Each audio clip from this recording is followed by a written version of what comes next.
Grandes civilizações.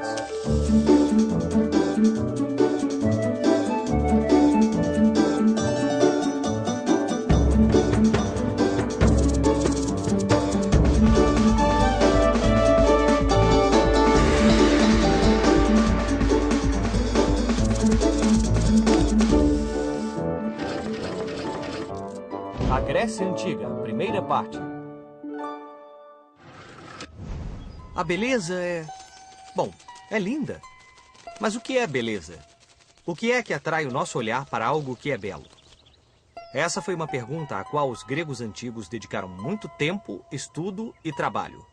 Os antigos gregos acreditavam que uma vez que os seres humanos são os únicos seres vivos capazes de apreciar a beleza e os únicos capazes de criá-la, então a beleza pode ser encontrada dentro de nós e criada por nós. Além da habilidade de criar beleza, os seres humanos também podiam criar virtudes. A virtude é uma capacidade especificamente humana e consiste em querer alcançar a perfeição em cada aspecto da vida. Ou seja, os seres humanos deviam cultivar a beleza e a virtude, e essa era uma ideia muito profunda.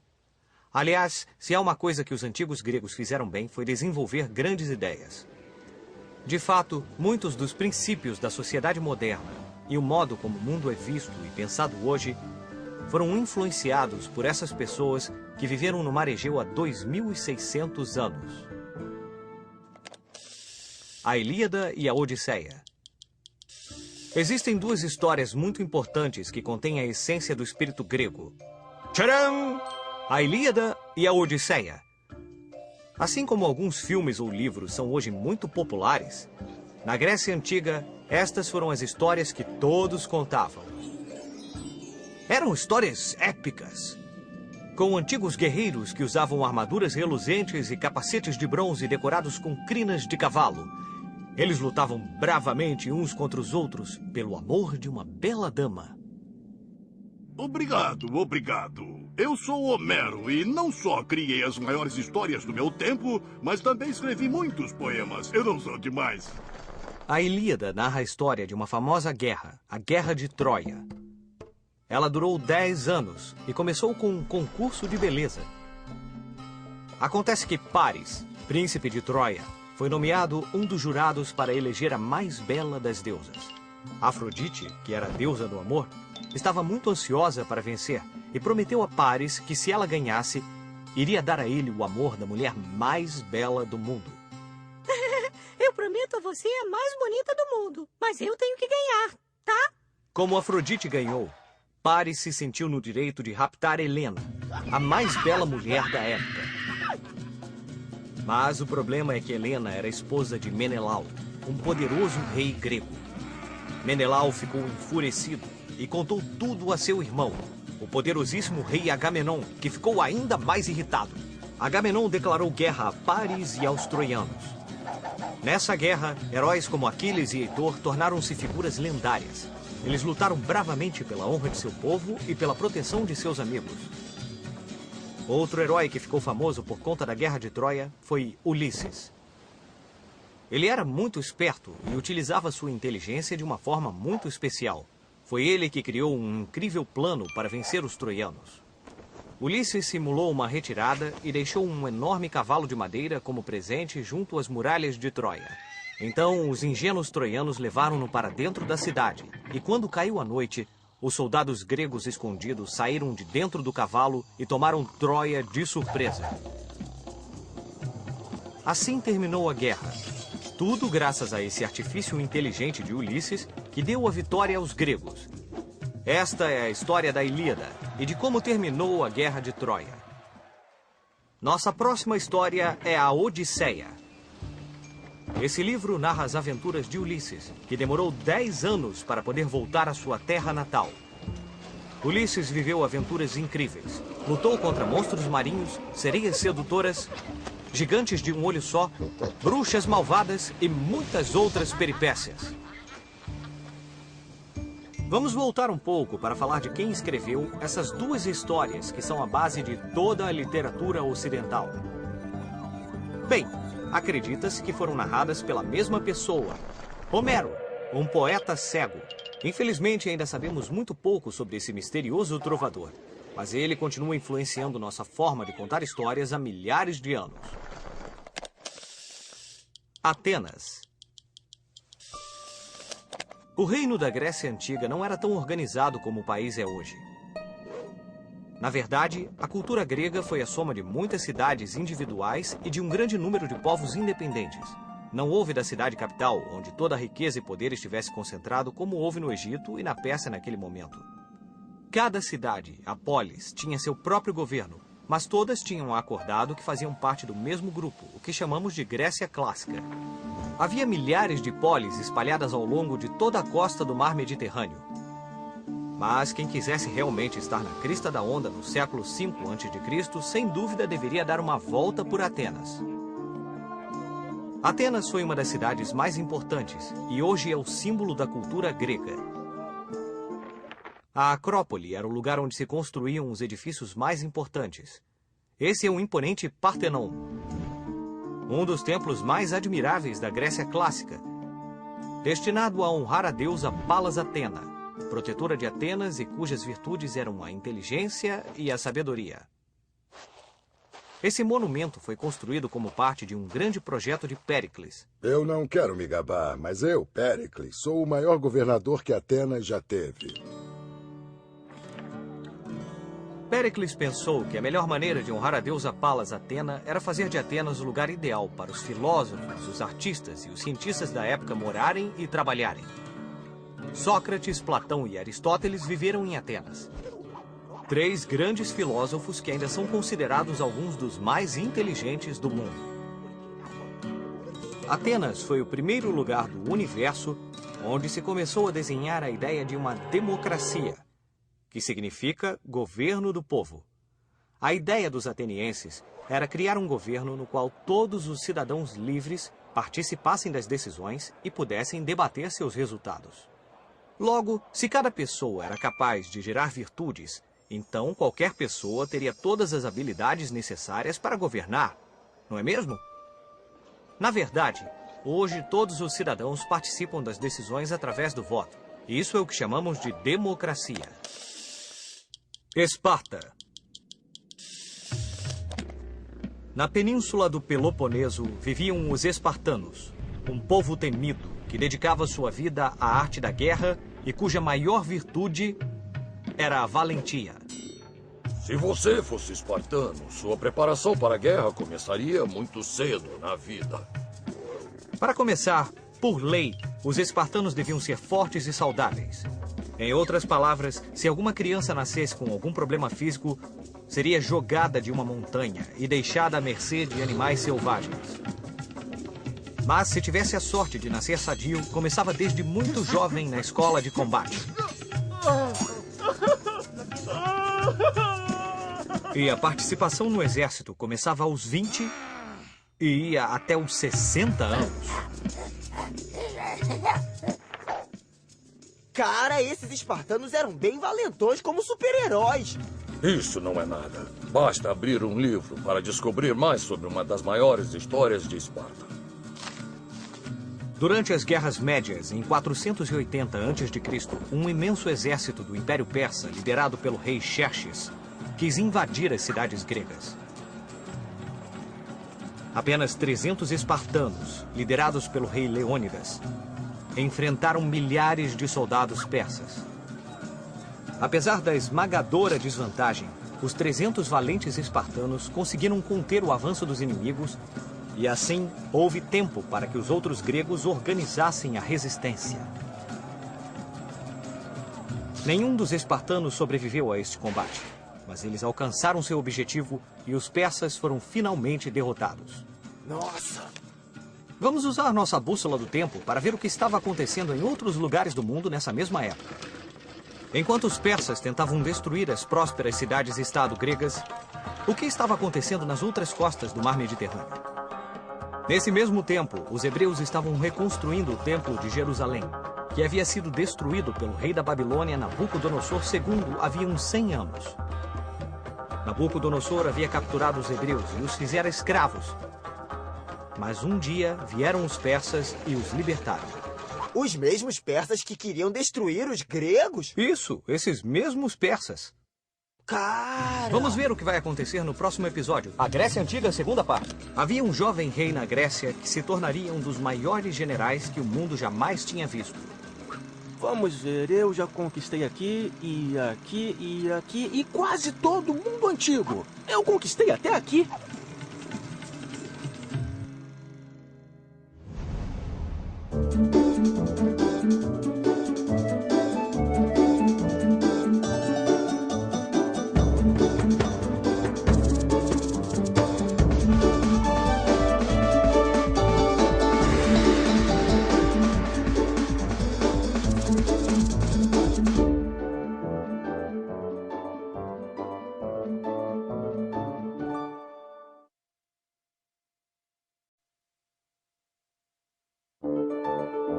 No último episódio de Grandes Civilizações,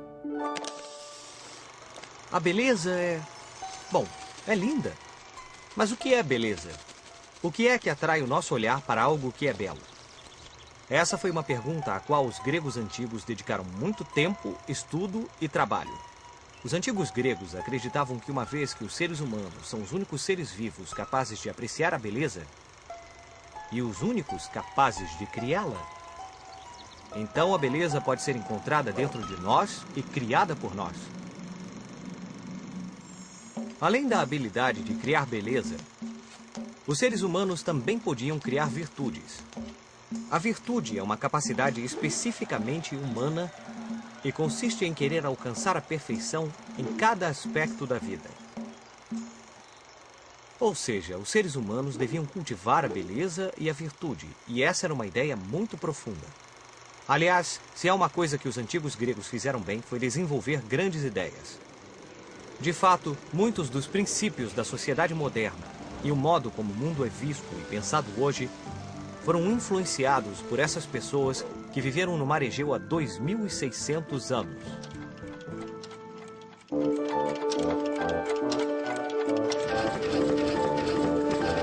Grandes civilizações.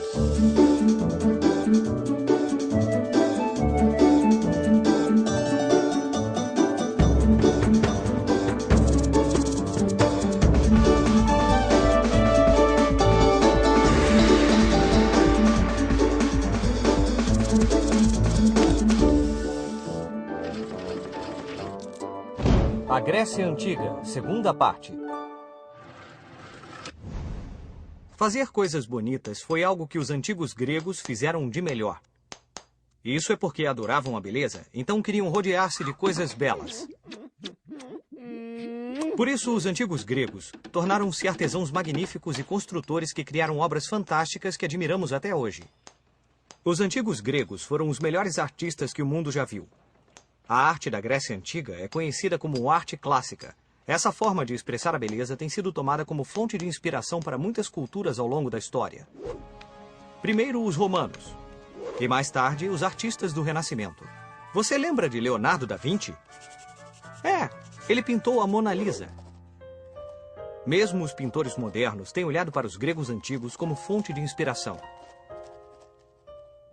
As famosas esculturas gregas não retratam ninguém em particular, mas são um reflexo do ideal de beleza humana na época. As estátuas são tão belas, tão bem feitas, que apenas um pequeno grupo de escultores ao longo da história, e mesmo nos dias de hoje, foi capaz de reproduzir a qualidade técnica dos gregos. Os Jogos Olímpicos. As Olimpíadas eram uma grande celebração que reunia representantes de todas as cidades gregas. E enquanto esse evento se realizava, as guerras ficavam proibidas. As Olimpíadas eram tão importantes que interrompiam qualquer tipo de conflito entre os povos gregos durante os Jogos. Bem-vindos mais uma vez aos Jogos Olímpicos. A cada 4 anos, esse espetáculo esportivo é trazido a você por Zeus, divindade homenageada nos Jogos deste ano. Bem, amigos, fãs do esporte, já acompanhamos as competições anteriores, mas hoje trazemos a você o evento mais esperado dos jogos, o Pentátulo. 5 modalidades: corrida, salto, lançamento de disco, lançamento de dardo e luta. Para o homem, não havia melhor forma de impressionar uma mulher do que ganhar essa prova, já que ela combinava todas as virtudes físicas e morais. Claro que vocês devem estar pensando que quem ganhava essa árdua competição recebia um troféu e muito dinheiro, como os atletas de hoje. Mas não era bem assim. O vencedor recebia uma coroa de louros. Ah, mas os gregos antigos não estavam no esporte pelo dinheiro. O que interessava a eles era a glória. E nada melhor do que receber a coroa de louros. Essa coroa é um presente dos deuses do Olimpo, patrocinadores orgulhosos dos Jogos Olímpicos. Os deuses do Olimpo. Os gregos tinham deuses e deusas para quase tudo na vida. A guerra. Vamos derrotar todos! O amor. Adoro quando você escreve poemas. A família. Te espero para jantar, amor. E a sabedoria, entre outros. Mas havia um deus que governava todos os outros deuses. Era Zeus. Havia 12 deuses principais e todos moravam juntos em um palácio enorme em cima do Monte Olimpo. Um lugar tão alto e tão íngreme que nenhum mortal conseguia escalar. O Palácio do Olimpo tinha todos os luxos que você pode imaginar. Muitos quartos, um zoológico para os animais sagrados, salas de armas, cozinhas e salas de jantar. Mas o lugar mais importante era o imponente salão, onde todos os deuses se reuniam para debater os problemas dos homens. Como, por exemplo... Quem nós vamos premiar hoje? Ou ainda melhor, quem nós vamos castigar hoje? Os deuses gregos eram muito parecidos com os humanos. Sentiam ódio, inveja, sentiam dor em guerras e combates e, principalmente, apaixonavam-se. E trazendo ao mundo muitos filhos que se tornavam deuses ou semideuses. Mas havia características que diferenciavam os deuses dos humanos. Os deuses eram imortais e tinham muitos poderes.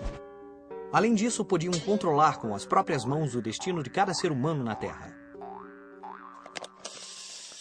Filosofia. Os gregos adoravam pensar sobre o mundo que os rodeava. Matemática, amor, natureza, eles fizeram perguntas sobre tudo. Assim nasceu a filosofia. A filosofia é uma maneira de estudar e descobrir o mundo, fazendo perguntas e utilizando a razão e a lógica para encontrar respostas. Na Grécia Antiga, viveram muitos homens sábios que fizeram perguntas que tinham respostas muito difíceis.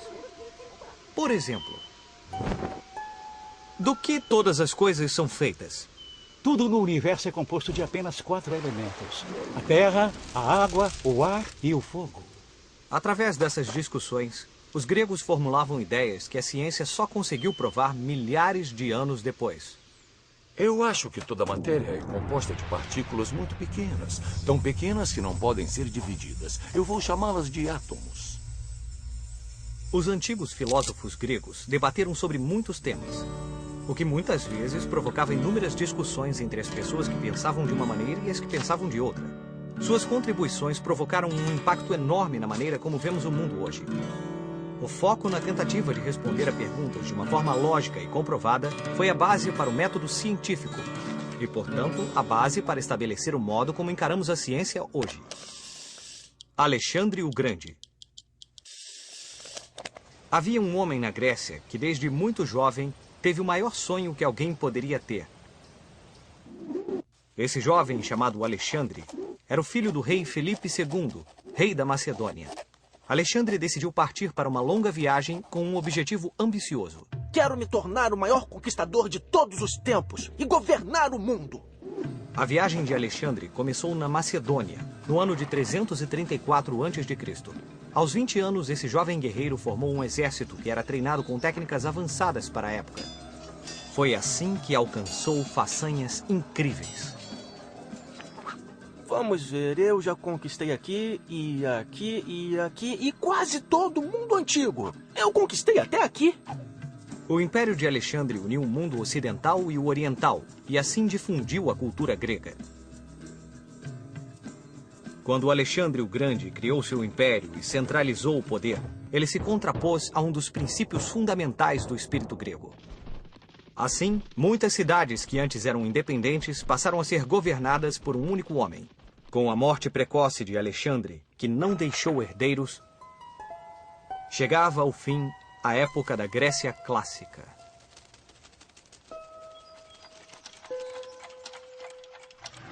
Vamos usar nossa bússola do tempo para ver o que estava acontecendo nos outros lugares do mundo nessa mesma época. O que estava acontecendo na América enquanto Alexandre o Grande tentava conquistar o mundo?